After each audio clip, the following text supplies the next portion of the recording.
तो student welcome back to my channel Aakash lecture. Student आज की इस वीडियो में आप लोगों को बताना कि जीव विज्ञान में पास होने का ट्रिक। मेरे प्यार बच्चों, अगर आप जीव विज्ञान का पेपर देने गए हो, बायोलॉजी का पेपर देने गए हो, अगर आपके बायोलॉजी के पेपर में अगर आप लोगों को कुछ भी नहीं आ रहा है तो आप इस पेपर को आप कैसे पास करोगे। मेरे प्यार बच्चों, आज की इस वीडियो में यही बताने वाला हूं कि बिना पढ़े बिना याद किए 100% गारंटी है टीचर खुश होकर पूरा पूरा नंबर देगा और 100% गारंटी है कि आप पास हो जाओगे। मेरे प्यार बच्चों, आपको मैं बता दूं कि मेरे पास सिर्फ पेपर है।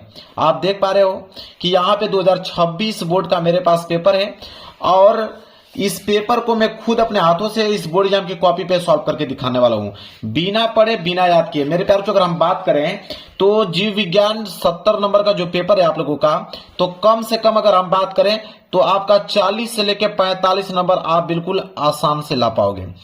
मैं ये नहीं कह रहा हूं कि 70 में 70 नंबर ला पाओगे, आप 40 से लेकर 45 नंबर आराम से आप 70 में ला सकते हो।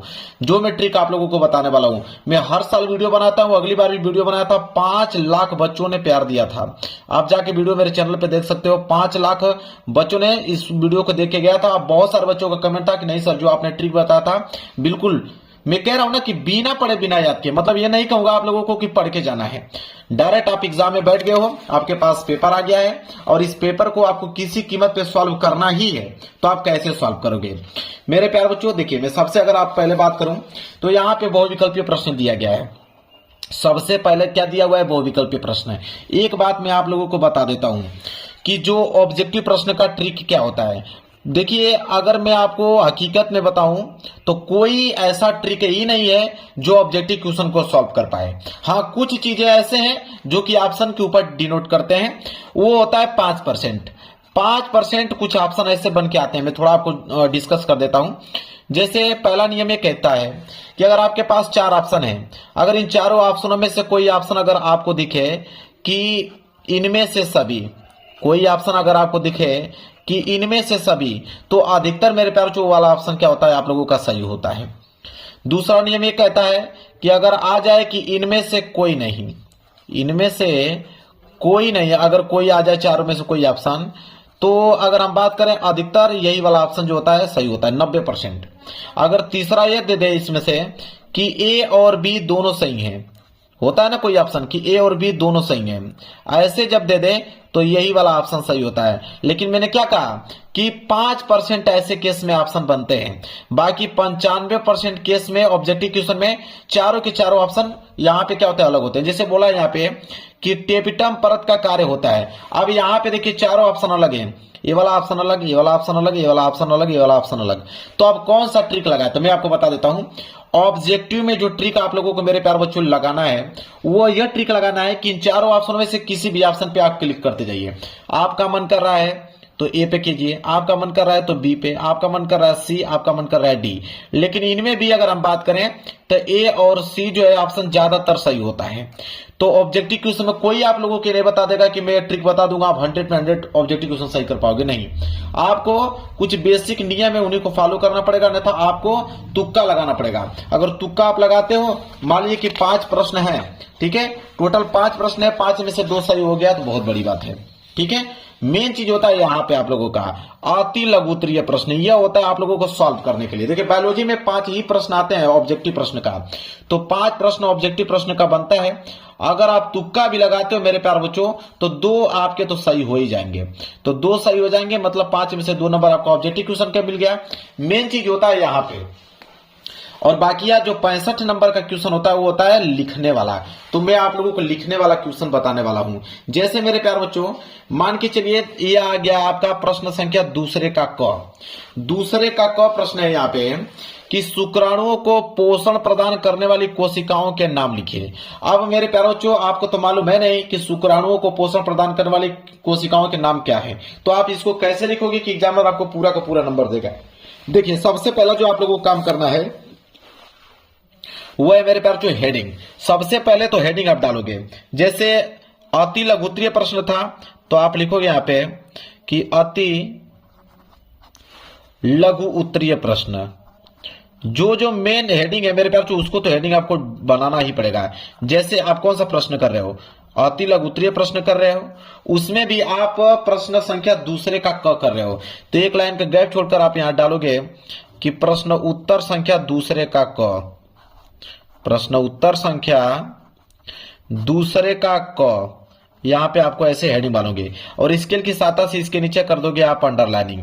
अब मेरे प्यारे बच्चों ध्यान दीजिए, आप लोग, आपके प्रश्न आया कि शुक्राणुओं को पोषण प्रदान करने वाली कोशिकाओं के नाम, तो आपको कोशिका का नाम नहीं मालूम है तो आप इसको कैसे लिखोगे कि ताकि 1 नंबर आपको मिल जाए। देखिए लिखने का तरीका क्या होता है, सबसे पहले आप लिखोगे कि शुक्राणुओं को, ठीक है, देखिए बढ़ा चढ़ाकर थोड़ा सा आपको लिखना है।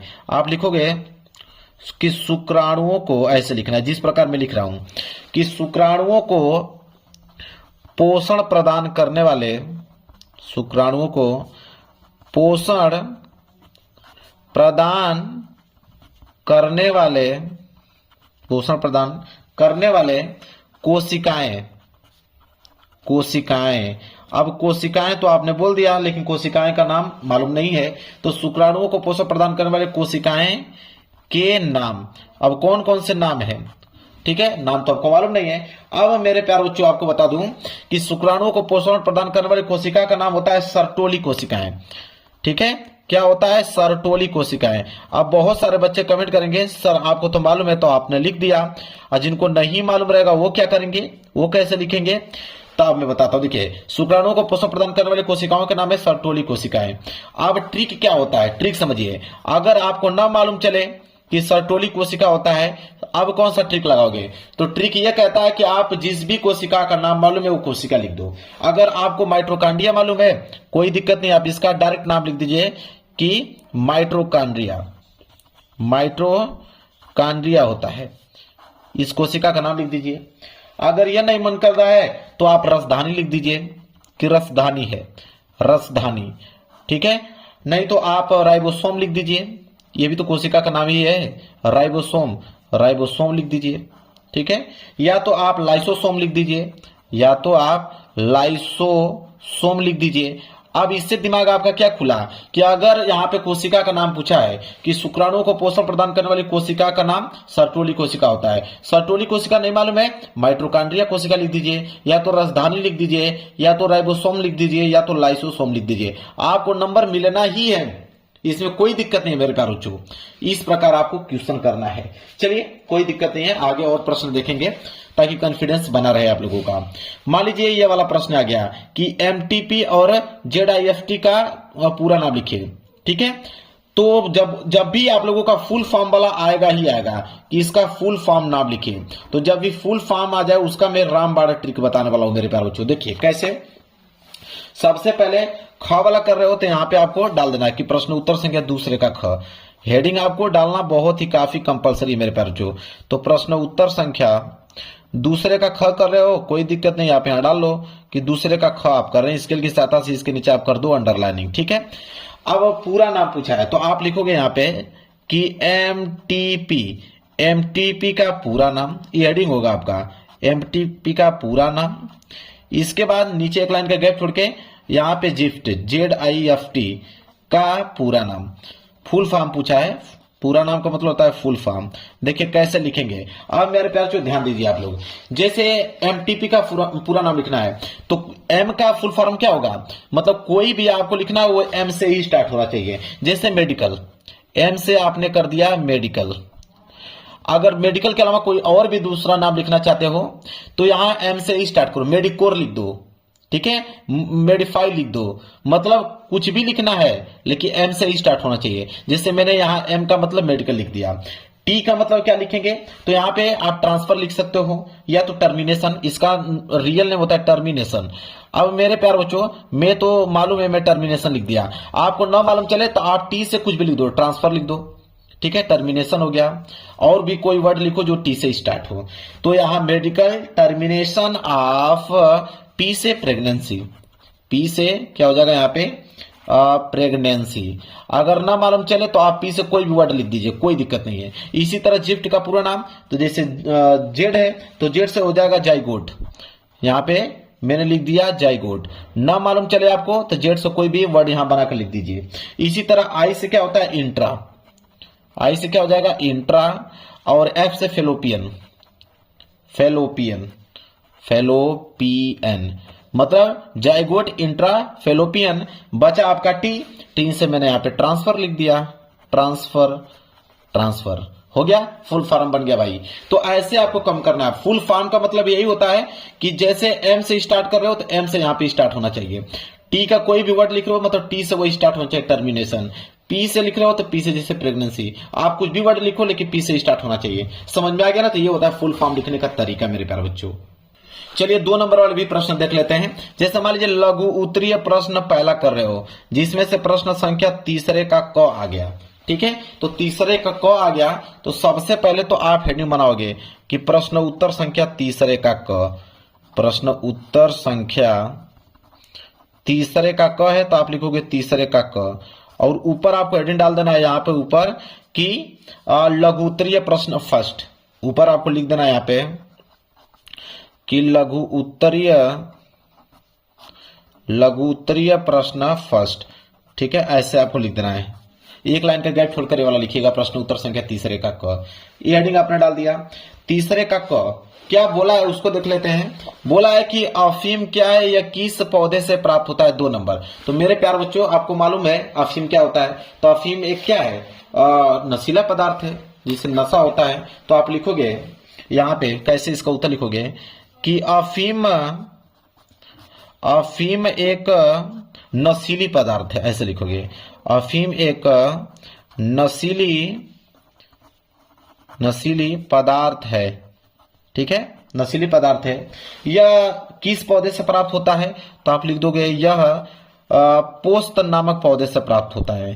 पोस्त नामक पौधे से प्राप्त होता है। अगर आप पोस्त का पौधा का नाम नहीं मालूम है तो कुछ भी पौधे का नाम लिख सकते हो। पोस्त नामक पौधे से प्राप्त होता है। जब पौधे का नाम आपको मालूम चल जाए कि पोस्त नामक पौधे से प्राप्त होता है तो आप इस तरह लिखिएगा कि पोस्त के कच्चे फल, ऐसे बना के लिख सकते हैं आप कि पोस्त के कच्चे फल को काटने पर जो दूधिया मतलब दूध कलर का जो रस निकलता है, दूधिया रस निकलता है, उसे सुखाने पर अफीम बनता है। उसे ऐसे लिख सकते हो, उसे सुखाने पर अफीम बनता है। ऐसे बना के लिखना है मेरे प्यारे बच्चों, अफीम बनता है। देखते हैं कौन नंबर आप लोगों को नहीं देता है। पूरा का पूरा नंबर आपको एग्जामिनर दे देगा। तो समझ में आ गया ना इस प्रकार के प्रश्नों को ऐसे हम लोग बनाते हैं। जैसे प्रश्न और यहाँ पे दिया, इस प्रकार का प्रश्न बहुत ज्यादा देता है कि ग्लाइनफेल्टर एवं टर्नर सिंड्रोम में गुणसूत्रों की संख्या होती है, मतलब कितना होती है। गुणसूत्रों की संख्या तो आपको मालूम है नहीं, तो आप लिखोगे कैसे, समझिए। देखिए प्रश्न उत्तर संख्या तीसरे का ख है ना, तो सबसे पहले तो आप हेडिंग डालोगे कि प्रश्न उत्तर संख्या तीसरे का ख। प्रश्न उत्तर संख्या तीसरे का ख। अब एक चीज बता देता हूं मेरे प्यारे बच्चों, आप ध्यान से उस चीज को समझ लीजिएगा कि देखिए एक काम आपको करना है कि किसी भी प्रश्न को छोड़ना नहीं है मेरे प्यारे बच्चों, किसी भी प्रश्न को छोड़ना नहीं। आपका टारगेट क्या रहेगा बायोलॉजी में, अगर आप 40 से लेकर 45 नंबर लाना चाहते हो तो यह काम पहले करना है कि किसी भी प्रश्न को छोड़ना नहीं है। और सादा पेज बिल्कुल नहीं छोड़ना, मतलब एक भी पेज आपका सादा ना हो, मतलब सारे के सारे प्रश्नों का जवाब देकर उस पेज को भर दीजिए मेरे प्यारे बच्चों। अगर किसी भी प्रश्न का उत्तर ना आए तो यह ट्रिक लगा देना। जो ट्रिक मैं आप लोगों को बता रहा हूं वही ट्रिक आप लोगों को अपनाना है। टीचर खुश होकर पूरा का पूरा नंबर देगा, इस बात का दावा करता हूं। बस जो ट्रिक बता रहा हूं उसको आप समझते चलिए मेरे प्यारे बच्चों। चलिए जैसे ये ट्रिक अभी बोला था ना, इसमें क्या बोला है प्रश्न में कि क्लाइनफेल्टर एंड टर्नर सिंड्रोम में गुणसूत्रों की संख्या कितनी होती है। चलिए देखते हैं। तो हम लोग लिखेंगे यहाँ पे मेरे प्यारे बच्चों, इसका उत्तर कैसे लिखेंगे। सबसे पहले हेडिंग डालेंगे, क्लाइनफेल्टर था तो लिखेंगे यहाँ पे क्लाइनफेल्टर, ये हेडिंग बना देंगे। एग्जामिनर को समझ में आएगा कि बहुत बढ़िया हेडिंग बना के लिखा है। तो क्लाइनफेल्टर आपने हेडिंग बना दिया। इसको कैसे लिखना है, डायरेक्ट गुणसूत्रों की संख्या नहीं लिखना है कि 22 होता है कि 33 होता है कि 47 होता है कि 45, डायरेक्ट नहीं लिखना है। आपको लिखना किस प्रकार है, देखिए बना कर लिखना है। आप लिखोगे सबसे पहले कि क्लाइनफेल्टर सिंड्रोम से पीड़ित लोगों में गुणसूत्रों की संख्या। अब गुणसूत्रों की संख्या कितनी होती है? वैसे तो 47 होती है, 47 होती है। और जिन बच्चों को नहीं मालूम है कि 47 होती है वो 45 लिख दें, 32 लिख दें, 33 लिख दें, 35 लिख दें, कुछ भी लिख दें, क्या दिक्कत है? कोई दिक्कत नहीं है। इसी तरह हमसे एक पूछा हुआ था टर्नर सिंड्रोम, तो एक लाइन का गैप छोड़कर आप लिखिए टर्नर सिंड्रोम। अब सेम ट्रिक यही अपनाना है, इसमें भी सेम ट्रिक यही है। इसमें लिखोगे कि टर्नर, लिखोगे टर्नर सिंड्रोम से पीड़ित लोगों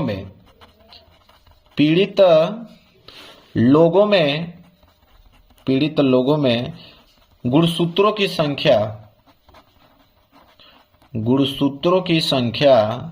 अब गुणसूत्रों की संख्या कितनी होती है इसमें?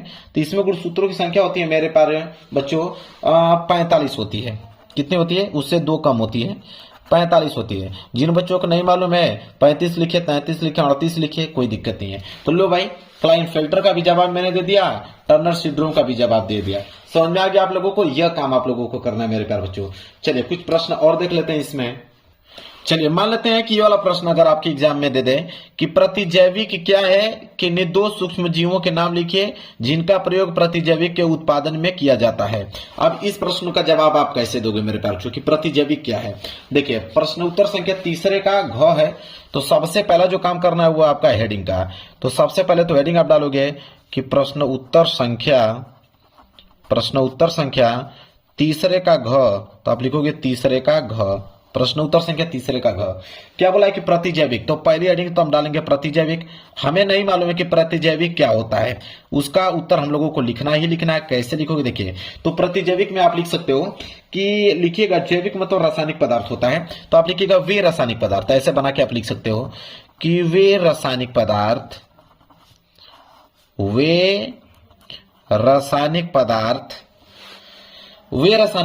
हैं, प्रतिजैविक वे रासायनिक पदार्थ हैं जो कुछ सूक्ष्म मतलब छोटे जीवों, ऐसे लिख सकते हो, कुछ सूक्ष्म जीवों द्वारा बनाए जाते हैं, ऐसे लिख सकते हो, सूक्ष्म जीवों द्वारा बनाए